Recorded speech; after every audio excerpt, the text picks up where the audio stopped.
Hello students, आप सभी का हमारे इस यूट्यूब चैनल में स्वागत है। स्टूडेंट्स, हम elementary linear algebra paper solve कर रहे थे। 2023-24-25 का पेपर है। क्वेश्चन नंबर 5B पे पहुंच चुके हैं। ये थे find the matrix of linear transformation T RQ to RQ defined as TXYZ equal to XY0 with respect to standard order basis of RQ। Also find the matrix T beta where beta ये है are the two matrix are equal. ठीक है, ये question है जिसको हमें solve करना है। ठीक है, तो सॉल्व करना चालू करते हैं। ठीक है, तो देखो यहाँ पे हमारे पास पहले कुछ बेसिक अगर हम समझें तो मैट्रिक्स, ठीक है, with respect to standard basis, with respect to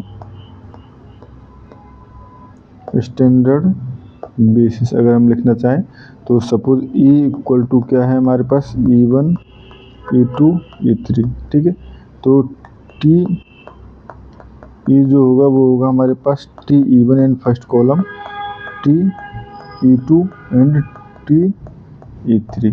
ठीक है, एंड अगर हम बात कर रहे हैं matrix with respect to ordered basis beta equal to V1 V2 and V3, तो ये होगा T beta equal to T V1 beta T V2 कहाँ से, बीटा से, एंड T V3 कहाँ से, बीटा से। ठीक है, ये हमारे पास इसका कुछ बेसिक्स है। ठीक है, हमारे पास गिवन ट्रांसफॉर्मेशन क्या है, T RQ to RQ and T XY Z equal to X Y and 0। ठीक है, तो यहाँ से देखो स्टैंडर्ड बेसिस के करस्पॉन्डिंग T स्टैंडर्ड बेसिस क्या होता है, E1 इक्वल टू 1 0 0। ठीक है, and standard basis of RQ E2 equal to ये होगा 0 1 0 एंड E3 इक्वल टू 0 0 1। ठीक है, तो यहाँ से T E1 हो जाएगा हमारे पास T 1 0 0। इससे अगर देखें तो ये हो जाएगा 1 0 0। T E2 equal to T 0 1 0 equal to ये हो जाएगा 0 1 0। ठीक है, and T E3 equal to T 0 0 1 equal to, देखो ये हमारे पास तीनों ही 0 0 हो जाएंगे।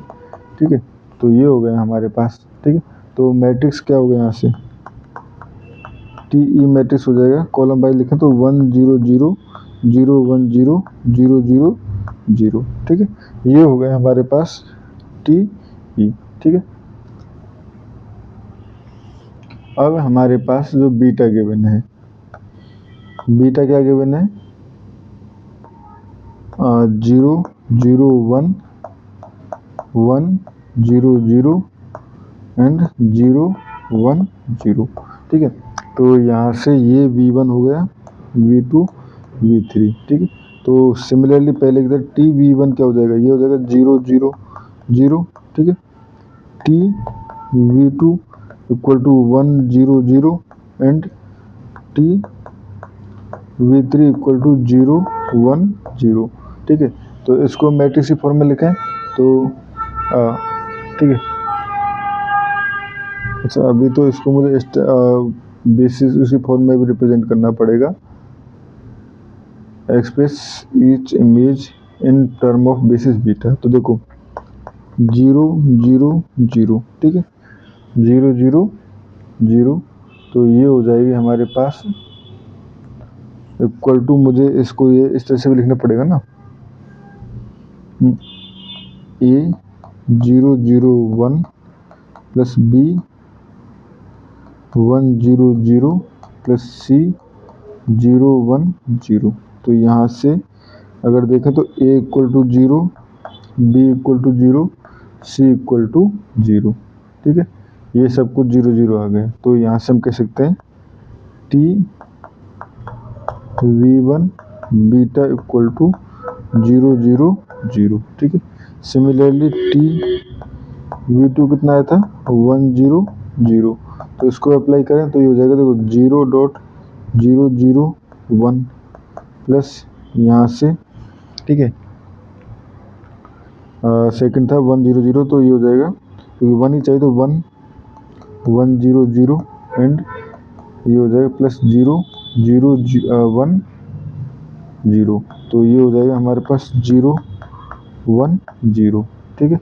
And similarly T V3 equal to क्या था 0 1 0, तो इसी करस्पॉन्डिंग अगर देखें तो ये हो जाएगा हमारे पास 0 0 0 1 प्लस 0 0 1 0 एंड 0 प्लस 1 0 1 0, तो यहाँ से हो जाएगा 0 0 1, ठीक है। ये हो गया हमारे पास। तो यहाँ से टी ऑफ बीटा अगर हम देना चाहें तो ये हो जाएगा हमारे पास, पहला था 0 0 0 0 0 0 0 1 0 0 0 1 नॉट इक्वल, तो टी ई जो था वो क्या था हमारे पास, वो था 1 0 0 0 1 0 एंड 0 0 0, तो वो था नॉट इक्वल, ठीक है स्टूडेंट्स। और इस क्वेश्चन में हमें इतना ही करना था। Thank you.